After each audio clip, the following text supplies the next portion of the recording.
Jean et Jacques sont deux frères jumeaux. Jean est alcoolique. Il passe ses nuits dans des bars, dans des bistrots. Les matins, parfois, on le retrouvait endormi, carrément à demi-mort, dans des carnivaux. Et on le ramenait à la maison.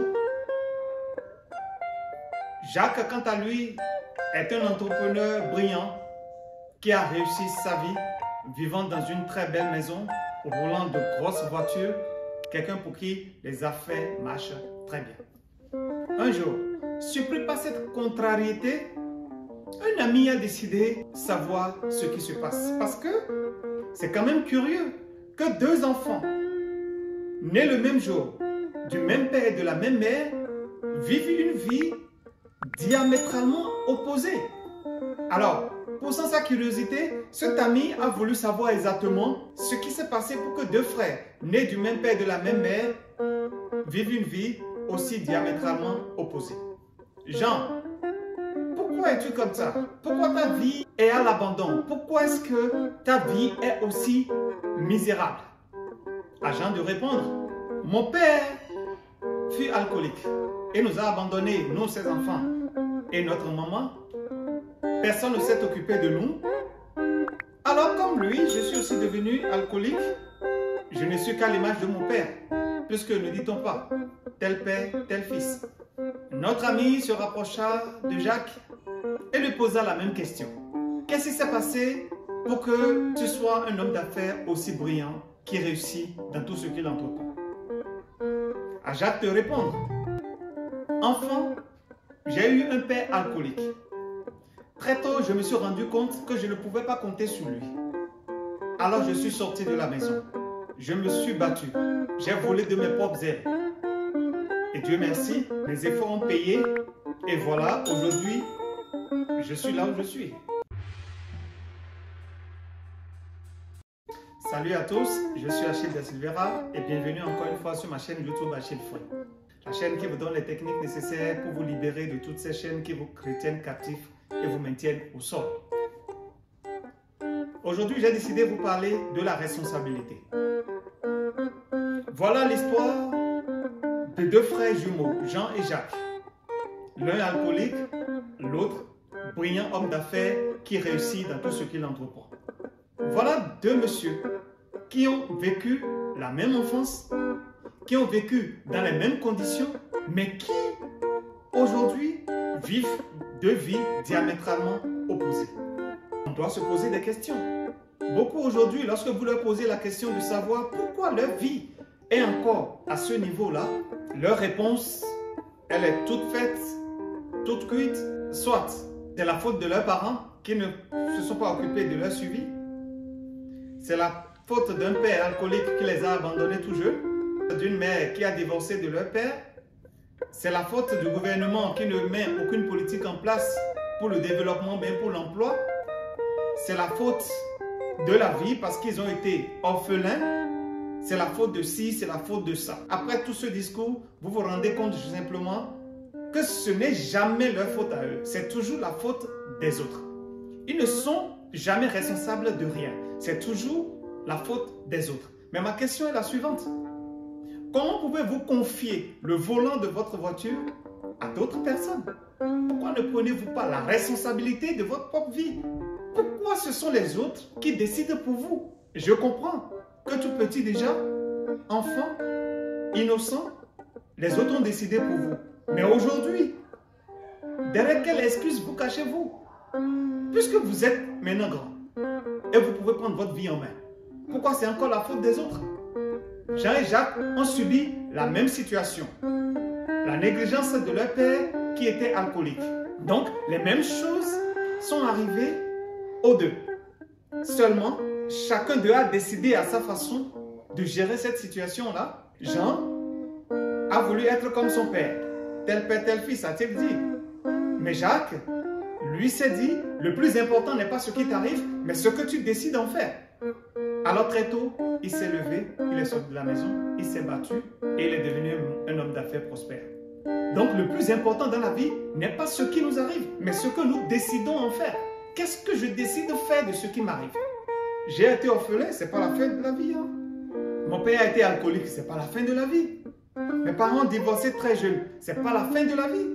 Je connais beaucoup de personnes qui ont subi pire, mais qui malgré cela ont pris leur vie en main et ont réussi leur vie.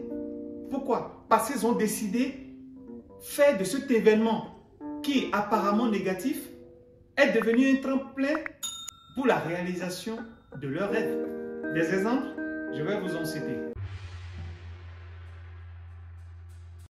En réalité, rien n'est ni bon ni mauvais. Tout dépend de ce que vous décidez en faire. Puisque une situation apparemment négative peut devenir la semence de quelque chose de positif, de quelque chose de formidable. Un divorce qui est apparemment un événement négatif peut devenir l'occasion pour vous de rencontrer votre âme sœur, celle pour qui vous vivez, celle-là qui vous comprendra, celle avec qui vous allez pouvoir vivre des jours heureux. La perte de votre travail peut vous pousser à développer enfin ce talent qui est en vous et vivre des jours heureux. Donc, le plus important n'est pas ce qui nous arrive, mais ce que nous décidons en faire. Qu'est-ce qui t'est arrivé? Derrière quelle excuse te caches-tu? De personnes qui ont vécu des situations terribles, mais qui, malgré cela, ont non seulement laissé leur nom dans l'histoire, mais d'autres vivent encore. Parlons-en. Regarde cette dame, Joyce Meyer, que Dieu utilise aujourd'hui pour sauver des âmes, pour changer la vie de plusieurs personnes. Cette dame-là, Joyce Meyer, a été violée plus de 200 fois par son propre père. Ça t'étonne?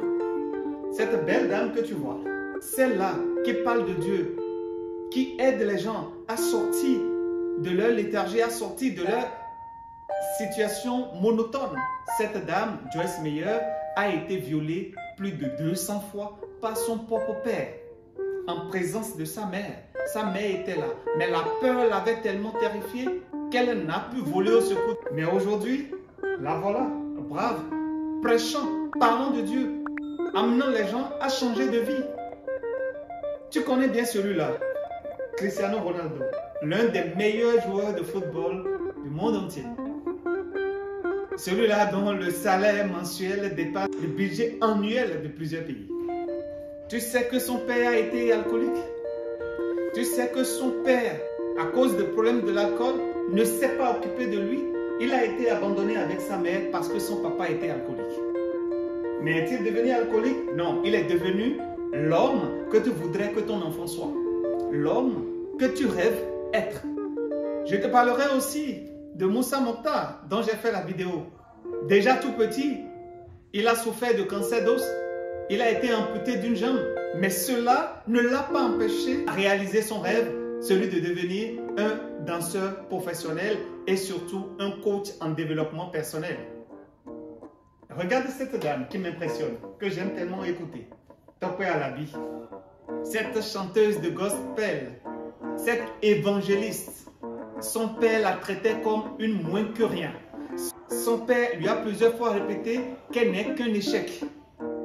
Que la plus grosse bêtise qu'il a fait, lui, le père, c'est de la mettre au monde. Mais écoute cette voix aujourd'hui, cette dame qui fait vibrer les cœurs. Lorsqu'elle prend le micro, on se sent tellement bien. Même lorsque vous ne comprenez pas la langue Yoruba dans laquelle elle chante, sa voix vous fait vibrer. Voilà des exemples de personnes qui ont vécu des situations pires. Cette dame, elle a dormi dehors, elle a dormi dans la rue. À peine elle avait de quoi manger la nuit pour dormir. Mais aujourd'hui, regarde ce qu'elle est devenue. Alors derrière quelle excuse te caches-tu? Tu me diras peut-être que bon, c'est facile de le dire parce que toi, tu ne vis pas ce que j'ai vécu. Je n'aime pas compter ma propre histoire. Parce que dans mon histoire, si c'est moi qui la compte, je suis un héros. Donc je n'aime pas compter mon histoire. J'aime plus que ce soit les autres qui la disent. Alors lève-toi. Lève-toi enfin. Fais quelque chose. Pose des actes. Mets-toi un bon coup de pied aux fesses. Et lève-toi et agis. Développe ce talent qui est en toi. Ne l'enterre pas dans le sable comme ce serviteur-là. J'ai envie de te voir heureux. Je t'aime tellement que je veux que tu réussisses. Je t'aime tellement que je veux que tu réalises tes rêves. Alors cesse de te cacher derrière ces excuses bidons et lève-toi et agis maintenant. Merci encore une fois de m'avoir regardé. C'est toujours un plaisir de discuter avec vous, de partager ces vidéos avec vous. De grâce, n'oubliez pas, s'il y a des histoires que vous voulez que je partage, faites-moi part dans les commentaires. S'il y a des sujets dont vous voulez que je discute avec vous, n'hésitez surtout pas à me les mettre dans les commentaires. Ce sera avec plaisir que je vais en parler. Merci d'aimer la vidéo si elle vous a plu. Merci de la partager avec des gens qui ont besoin de ceci pour pouvoir se lever et accomplir finalement leur destinée. Merci à tous, je vous aime et à la prochaine vidéo.